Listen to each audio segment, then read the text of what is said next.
Welcome to Mysteries and Crime, where we uncover the shadows lurking behind unsolved disappearances. Tonight, a cruise ship sailing through the Caribbean. A young woman vanishes without a trace, and a trail of disturbing sightings suggests something far more sinister than an accident. Could a crucial moment have changed everything?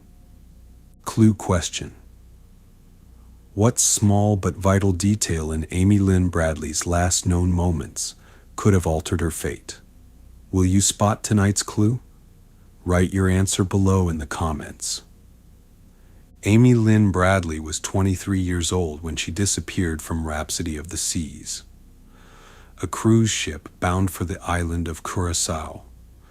It was the early morning of March 24th, 1998, and Amy was last seen on the ship's deck. What happened next remains an enduring and chilling mystery. The Caribbean sky had just begun shifting from deep navy to soft morning hues when Ron Bradley awoke. He glanced toward the small balcony of their cabin, where he had last seen his daughter, Amy, just hours before. But now, she was gone. At first, there was no reason to panic. Perhaps she had gone for coffee or a morning stroll. But as the minutes passed, worry crept in. Amy was not the type to wander off alone. Her mother, Iva, began checking common areas. Her brother, Brad, asked around. Nothing. Then the announcement started. The Bradley family pleaded with the ship's crew to make an urgent public announcement. A brief search followed. Security assured the Bradleys that Amy must have fallen overboard. But that explanation made no sense. Amy was a trained lifeguard. She was a strong swimmer. The ship's rails were high, no signs of struggle. And then, a chilling realization. The ship had docked. Passengers were disembarking. If Amy had been taken, she was already gone. But gone where? And more importantly, by whom? Lynn Bradley was more than just a missing person's name in a police file.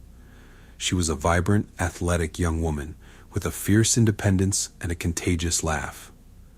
Born on May 12, 1974, Amy grew up in Petersburg, Virginia, where she excelled in athletics.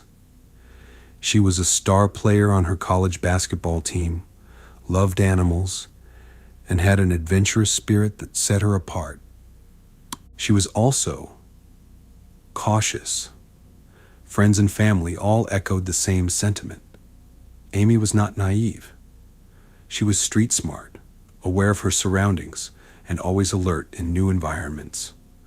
Amy had been hesitant about the cruise. The idea of being confined on a ship surrounded by strangers made her uneasy. But her family convinced her.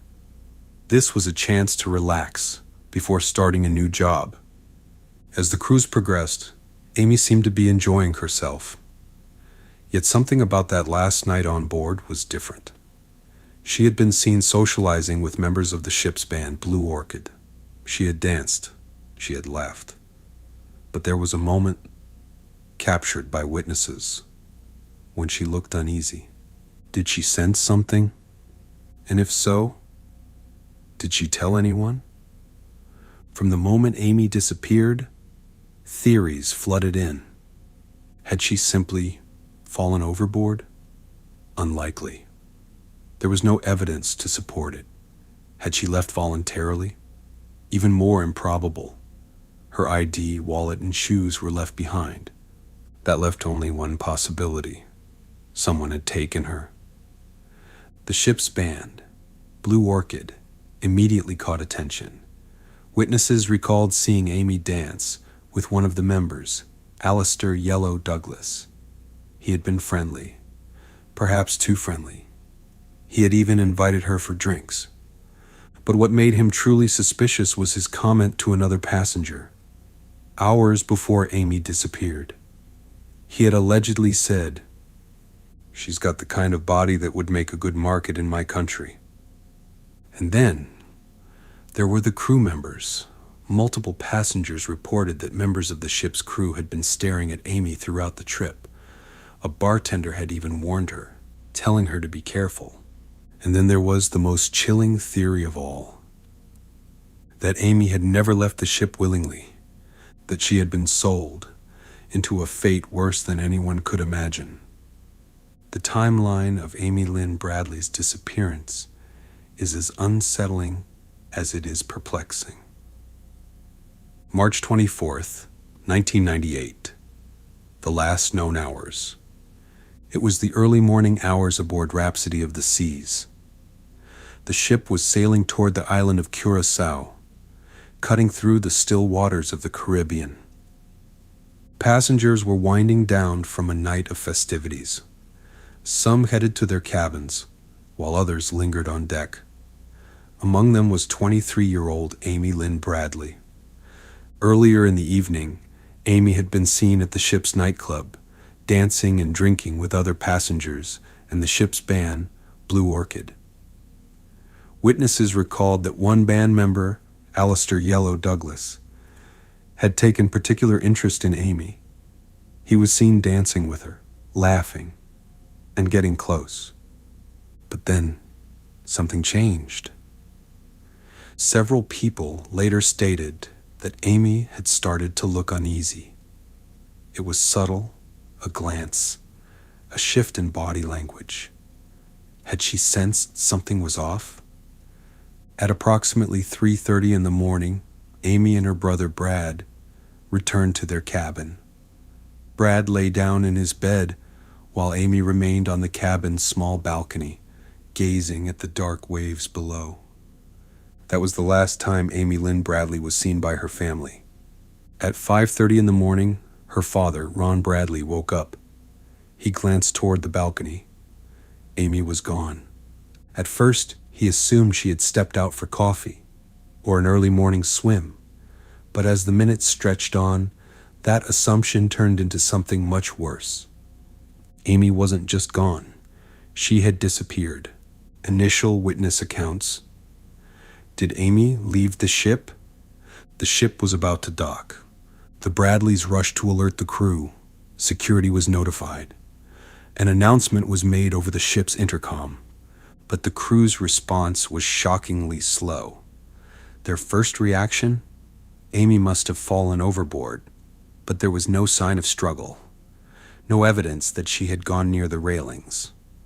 Then, a disturbing witness account surfaced. A ship crew member claimed to have seen Amy at 6 in the morning, just 30 minutes after her father had discovered she was missing.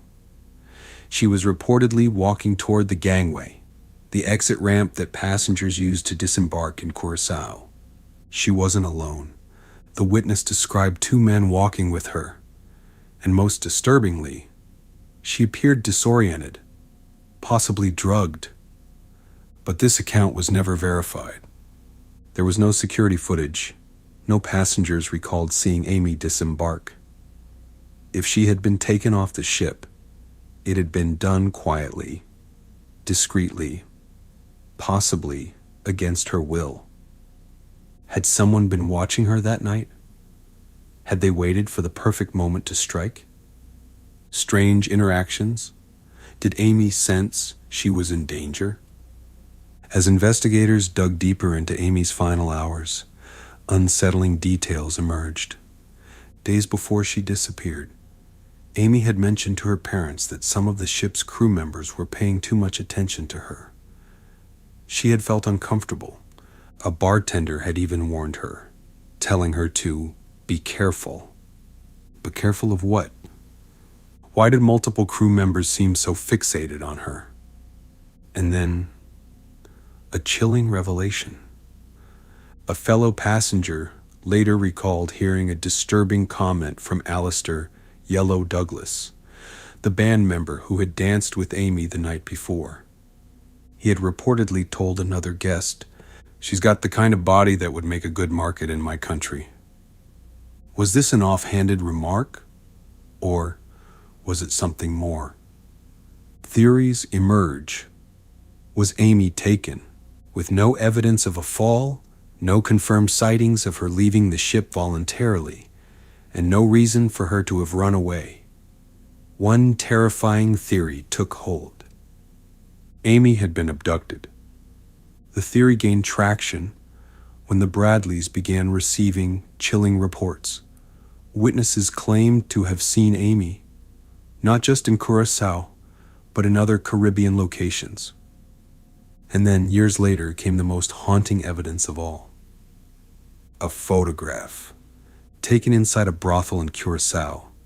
The image showed a woman sitting on a bed.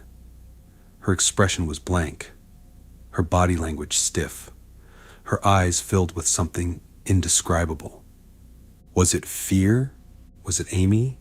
Her parents believed it was. Experts believed it was. But by the time authorities arrived at the location, she was gone.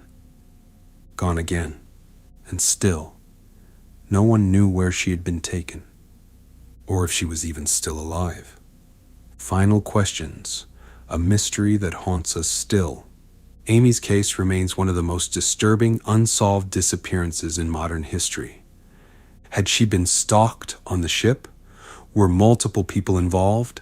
And most importantly, did someone or something prevent her from ever coming home? The investigation into Amy Lynn Bradley's disappearance was flawed from the start.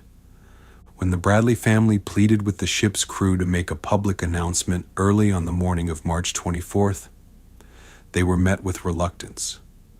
The ship's security conducted a quick and insufficient search, mostly limited to public areas. Critical locations, crew quarters, storage rooms, and restricted access areas were not thoroughly checked.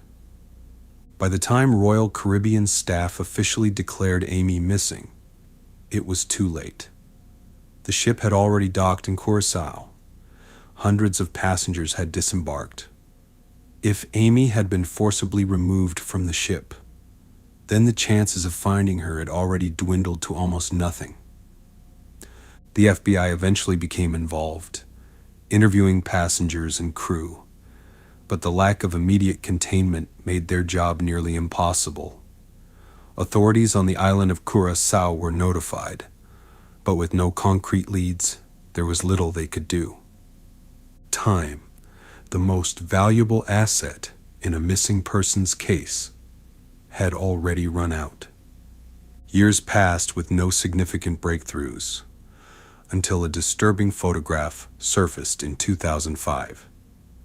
The investigation faced overwhelming forensic challenges, and the biggest one? A complete lack of physical evidence. There were no bloodstains, no DNA, no fibers, no fingerprints. Amy's belongings were still in the cabin, untouched. There was no indication of a struggle. It was as if she had simply disappeared into thin air. The lack of surveillance cameras on Rhapsody of the Seas was a glaring failure. If security footage had captured Amy's movements, investigators might have pinpointed where she went, and with whom. Instead, authorities had to rely on scattered witness testimonies. Some passengers claimed to have seen her with members of the ship's band. Others believed she was spotted with unknown men near the gangway. None of these accounts could be verified. Then came the photograph, a grainy image of a woman in a brothel in Curaçao. Her eyes were hollow, her expression frozen. Experts examined the image, and Amy's parents were certain it was their daughter. But without a location, without concrete proof, Amy remained lost. Amy's disappearance shook the world because it shattered the illusion of safety. A cruise ship was supposed to be a sanctuary, an enclosed paradise where nothing could go wrong. But Amy's case proved otherwise. Rumors swirled. Some believed she had been kidnapped and sold into human trafficking. Others were convinced that the ship's crew knew more than they were admitting. Theories ranged from an organized abduction to an inside job involving multiple individuals. The Bradley family received tips, countless tips, but none led to Amy. Some believed she was still alive. Others feared the worst. And the world watched and waited. The media latched onto Amy's case with intense scrutiny. News outlets spread the story across the United States and beyond. The Bradley family appeared on The Oprah Winfrey Show, Dr. Phil, and Unsolved Mysteries. Each segment reignited hope, bringing in new tips, new theories, and new desperation. The FBI placed Amy on its missing persons list. A reward was offered. People claimed to have seen her in Curaçao, in the Caribbean, even in South America. But with no concrete leads, the case remained frozen in time. And the question loomed. Was Amy still out there, waiting to be found? There is no shortage of theories about what happened to Amy Lynn Bradley. One of the most sinister involves human trafficking. Multiple sources, including former Navy personnel, claimed that Amy had been spotted in known brothels under heavy guard. These accounts suggested she had been kidnapped, sold, and forced into a life of captivity. Another theory centers around the crew members. Witnesses reported that several staff members had been watching Amy closely in the days leading up to her disappearance. A bartender allegedly warned her to be careful. But of what? The band Blue Orchid also raised suspicions. Alistair Yellow Douglas had been overly familiar with Amy, and his eerie comment about her body being good for the market sent chills down investigators' spines. Yet despite these suspicions, no arrests were ever made. There was no trial, no formal suspects, no arrests. Amy Lynn Bradley's case never reached a courtroom. Instead, it became a tragic symbol of missed opportunities, of investigative failures, of justice denied. The Bradley family never gave up. They hired private investigators. They followed every lead. They even received a chilling email from a man claiming to have seen Amy, claiming she was being held against her will, but without evidence, there could be no action. The case remained open, unresolved, a haunting reminder of how easily someone could vanish without a trace. And to this day, Amy's fate remains unknown. Decades have passed, but Amy's case still haunts the world. Was she taken off the ship? If so, how? Did someone on board orchestrate her disappearance? And most importantly, is she still alive? The photograph, the sightings, the eerie warnings, they all point to something far darker than an accidental fall. Could one moment, one decision have changed Amy's fate? Amy's disappearance changed the way people viewed cruise ship safety. Families became more cautious. Investigators pushed for better security measures, more cameras, stricter background checks for crew members, and better emergency protocols. But even with these changes, Amy's case remains a chilling reminder that safety is never guaranteed, and the questions remain unanswered. As we close the chapter on the disappearance of Amy Lynn Bradley, we are left with more questions than answers. Could a single clue have changed the course of history? What do you think happened to Amy? Drop your theories in the comments below. As always, stay curious, stay vigilant, and stay safe.